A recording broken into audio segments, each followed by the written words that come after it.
আকাশ, রাহুল ও বিজয় তিনজনে খুব ভালো বন্ধু। তাদের কলেজের পরীক্ষা শেষ হওয়ার পর বেশ কয়েকদিন ছুটি পড়েছে। তারা তিনজনে ঠিক করল যে তারা পলাশপুর জঙ্গলে ঘুরতে যাবে।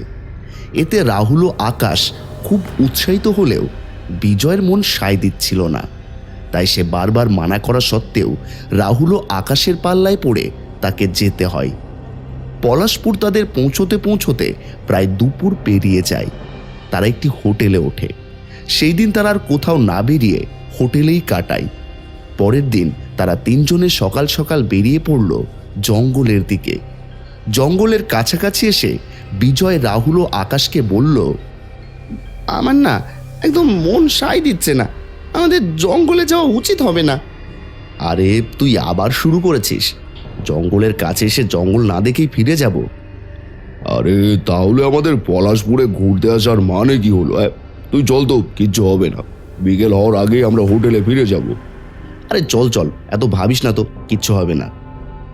তোরা শোন একবার আমার কথাটা।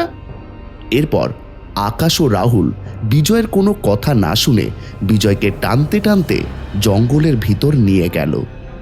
জঙ্গলের ভেতরে তিনজনে চারিদিকে পরিবেশটা দেখতে দেখতে ভেতরের দিকে যাচ্ছিল।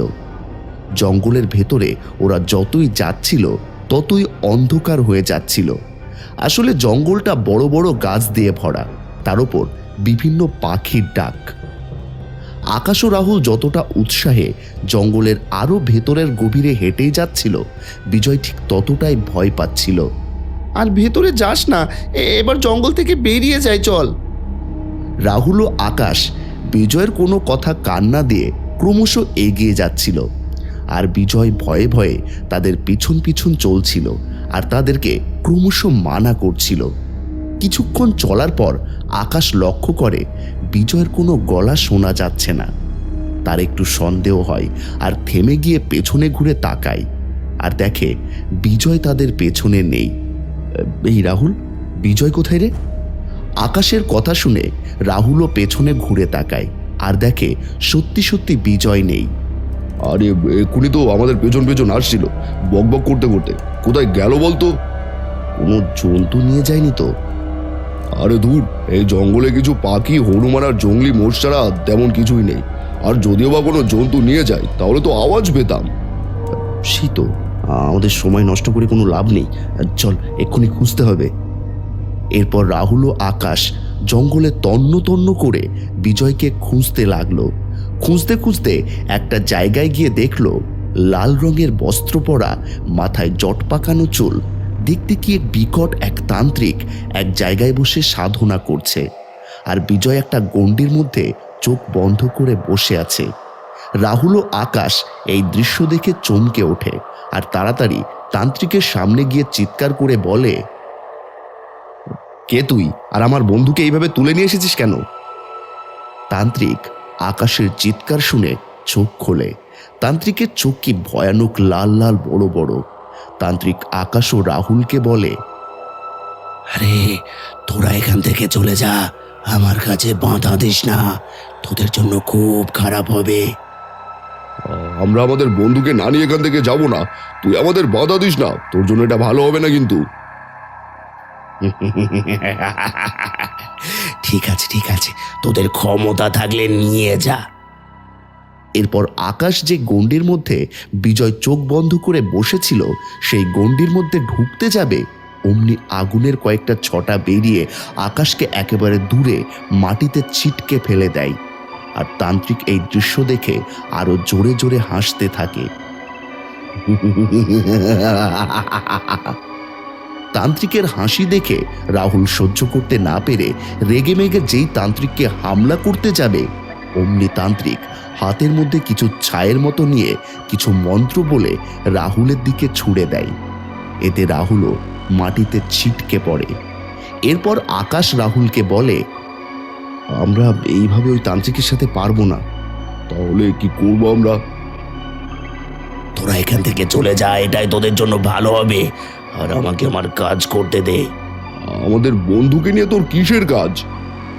আমি অনেক তন্ত্র সাধনা করে অনেক শক্তি অর্জন করেছি, কিন্তু এমন শক্তি অর্জন করিনি যে আমাকে কেউ মারতে পারবে না। তাই আমি কাল অমাবস্যার রাতে তোর বন্ধুকে বলি দিয়ে এমন শক্তি পাবো যাতে আমাকে কেউ মারতে পারবে না, কেউ না। এরপর রাহুল ও আকাশ দুজনেই তান্ত্রিকের কথা শুনে ভয়ে শিউরে ওঠে আর কোনো কথা না বলে ওখান থেকে চলে আসে। চলতে চলতে দুজনে বলা বলি করে, এবার কি হবে আকাশ? বিজয়কে কিভাবে বাঁচাবো ওই তান্ত্রিকের হাত থেকে? সেটাই তো ভাবছি। এভাবে বিজয়কে ফেলে আমরা হোটেলে চলে যেতেও পারবো না। আমাদের বিজয়কে যেভাবে হোক বাঁচাতে হবে। এরপর আকাশ ও রাহুল কি করবে, কিভাবে তাদের বন্ধু বিজয়কে বাঁচাবে সেটা চিন্তা করতে থাকে। এমন সময় কিছুটা চলার পর তারা লক্ষ্য করে একটা পুরো মন্দির, আর তা দেখে রাহুল আকাশকে বলল, ওই দেখ, মনে হচ্ছে ওটা একটা মন্দির। হ্যাঁ রে, চল ওখানে গিয়ে দেখা যাক কাউকে যদি পাওয়া যায়, যদি কেউ আমাদের এই বিপদ থেকে বাঁচাতে পারে। এরপর রাহুল ও আকাশ ওই কালী মন্দিরের ভেতরে যায় আর গিয়ে দেখে ওটা একটা পুরনো কালী মন্দির, আর কালী ঠাকুরের সামনে কিছু তাজা ফুল রাখা। মনে হয় কেউ সবে সবে পুজো করে গিয়েছে। আর কালী ঠাকুরের সামনে আগেকার রাজাদের আমলে যেমন রোল করা সংবাদপত্র ব্যবহার করা হতো, ঠিক তেমন একটি সংবাদপত্র রাখা। তা দেখে রাহুল বলল, ওই দেখ, ফুলগুলো দেখে মনে হচ্ছে কেউ যেন সবে সবে পুজো দিয়ে গেছে। হ্যাঁ ঠিক বলেছিস, কিন্তু তাকে কোথায় খুঁজবো? তবে ওটা কি বলতো, রোল পাকানো। এরপর আকাশ ওই রোল পাকানো সংবাদপত্রটি হাতে তুলে নিয়ে রোলটা খুলল। দেখল রোল পাকানো পত্রটার মধ্যে লেখা আছে মায়ের দুটি শক্তি, একটা শুভ আর একটা অশুভ। মায়ের আরাধনা করে অনেকে মায়ের অশুভ শক্তিকে কাজে লাগিয়ে মানুষের ক্ষতি করে, আবার কেউ কেউ মায়ের আরাধনা করে শুভ শক্তিকে কাজে লাগিয়ে অশুভ শক্তিকে বিনাশ করে তাদের সাধক বলে। অশুভ শক্তিকে একটা সময় শুভ শক্তির কাছে হার মানতেই হয়। এটা পড়ার পর আকাশ রাহুলকে বলল, তাহলে আমাদের একটা সাধক খুঁজতে হবে যে ওই তান্ত্রিককে হার মানাতে পারবে। কিন্তু আমরা খুঁজবো কোথায়? এমন সাধককে কোথায় পাবো? এই জঙ্গলটা শেষ হলে ওপারে একটা গ্রাম আছে, ওখানে গিয়ে আমরা একটু খোঁজ করে দেখতে পারি তো। হ্যাঁ ঠিক বলেছিস, চল, আমাদের দেরি করা উচিত হবে না। এরপর আকাশ ও রাহুল ওই গ্রামটায় গিয়ে অনেক খোঁজ করে। বহু মানুষকে তাদের বিপদের কথা বলে আর সাধকের কথাও বলে, কিন্তু গ্রামের সবাই তান্ত্রিকের কথা বললেও এমন কেউ সাধকের কথা বলতে পারে না। তারা হতাশ হয়ে ক্লান্ত হয়ে আবার জঙ্গলের দিকে ফেরত আসে। তারা এতটাই ক্লান্ত ছিল যে একটা বিরাট বটগাছ দেখে রাহুল হাঁপাতে হাঁপাতে আকাশকে বলল, এই আকাশ, আমি আর পারছি না বুঝলি, চল না ওই বট গাছের নিচে একটু বিশ্রাম নেওয়া যাক। তারা এতটাই ক্লান্ত ছিল যে আকাশ কোনো কথা না বলে বটগাছের নিচে গিয়ে চুপচাপ বসে পড়ল, আর রাহুলও তার পিছন পিছন গিয়ে বটগাছের তলায় গিয়ে বসে পড়ল। কিছুক্ষণ চুপচাপ থাকার পর আকাশ বলল, এবার কি হবে রে রাহুল? এমন সাধকের তো কোথাও খোঁজ পেলাম না। তাহলে কি বিজয়কে আমাদের হারাতে হবে? যেই রাহুল তার কথা শেষ করবে অমনি তাদের পেছন দিক থেকে কিছু সাদা সাদা বড় চুল উড়ে এসে আর হাওয়ায় তাদের কাঁধে গিয়ে বারবার ঠেকে। এটা দেখে দুজনেই চমকে লাফ দিয়ে উঠে পড়ে আর দেখে ওই বটগাছের প্রকাণ্ড গুড়ির ভেতর একজন সাধুর বেশে, পরনে গেরুয়া বস্ত্র, বড় বড় সাদা চুল, সাদা সাদা ও বড় বড় দাঁড়ি, চোখ বন্ধ করে ধ্যান করছে। আর সেই দাঁড়ি হাওয়ায় উড়ে এসে বারবার তাদের কাঁধে ঠেকছিল। আকাশ ও রাহুল কিছুক্ষণ ওই সাধুর দিকে তাকিয়েছিল। তারপর সাধু তার চোখ খোলে আর বলে, তোরা এখানে কি করছিস? এরপর রাহুল ও আকাশ সমস্ত ঘটনা ওই সাধুকে বলে, আর সাধুও সমস্ত ঘটনা শুনে রাহুল ও আকাশকে বলে, আসলে ওই তান্ত্রিক আগে জঙ্গলের ওপারের গ্রামেই থাকতো। গ্রামে তন্ত্র সাধনা করে বহু মানুষের অনেক ক্ষতি করেছে। গ্রামের লোক অতিষ্ঠ হয়ে একদিন ওই তান্ত্রিককে গ্রাম থেকে বের করে দেয়, আর সেই থেকে ওই জঙ্গলেই ওই তান্ত্রিক তন্ত্র সাধনা করে অনেক বেশি শক্তিশালী হয়ে পুরো গ্রামটাকে ধ্বংস করতে চায়। আর গ্রামের লোক ভয়ে এই জঙ্গলে আর আসে না। কিন্তু সাধু বাবা, আমাদের বন্ধুর এবার কি হবে? চল চল, তুই আমাকে নিয়ে চল ওই দুষ্টু তান্ত্রিকের কাছে। এরপর আকাশ ও রাহুল সাধু বাবাকে ওই তান্ত্রিকের কাছে নিয়ে যায়। আর তান্ত্রিক আকাশ, রাহুল ও সাধুকে দেখে জোরে জোরে হাসতে থাকে। তুই এই ছেলেটাকে ধরে রেখেছিস কেন? ছেড়ে দে। না না, ছাড়বো না। একে আমি বলি দেব অমাবস্যার দিন। তুই এখান থেকে চলে যা, না হলে তুইও আমার হাতে মরবি। আমি না, তুই আমার হাতে মরবি। এক্ষুনি ছেড়ে দে ছেলেটাকে বলছি। এরপর তান্ত্রিক জোরে জোরে হেসে হাতে ছায়ের মতো কিছু নিয়ে মনে মনে কী সব মন্ত্র বলে সাধুর দিকে ছুঁড়ে মারল। আর সাধু ছিটকে যেই মাটিতে পড়তে যাবে অমনি রাহুল সাধুকে ধরে নেয়। এরপর সাধু তার ঝুলি থেকে কী সব বের করে মনে মনে মন্ত্র বলে তান্ত্রিকের দিকে ছুঁড়ে দিল। আবার তান্ত্রিকও কী সব মন্ত্র বলে সাধুর দিকে ছুঁড়ে দিল। কিন্তু কোনো কিছুই তাদের গায়ে না লেগে ছুঁড়ে দেওয়া জিনিসগুলো একে অপরের সঙ্গে ধাক্কা লেগে আগুন জ্বলে ওঠে।